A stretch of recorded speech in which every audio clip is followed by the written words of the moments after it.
Ne hakkım o? Sizin hujjatıngiz Nimaga? meni haqqim Yo'q, men haqqimni hujjatsiz ko'rsatishga. Ha, keyinchi.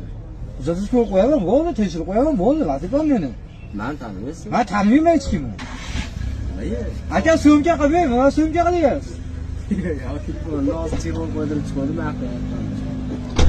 Siz xohlaganingga syomka qilish hech kimdan qo'rqmayman derdi. Shu nima kim nima deyapti endi?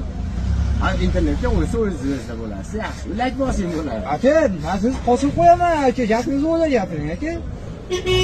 Siz o'ylagan boladan emasman, aka men. Aka, men ham jinnixonadan 7 kun bo'ldi chiqqanim Aka, qizig'i yo'q. Qizig'i yo'q. 7 kun bo'ldi Aka, chiqqanim qizig'i yo'q, qizig'i yo'q. Qo'ying jon. Ha, xudodan qo'rqaman, xolos. Ha. Bir narsa qo'ymayman, bir narsa esa olishaman yotib olib, aka. Bu xutiga. Bu ma'lumotga yangi pishki bu boshliq. Sizmi Milliy gvardiya boshliq esa sizmi hozir? Siz o'zingiz endi tanishib qo'yaylik aka. Ko'p ishimiz tushadi sizga. To'xtang endi birata.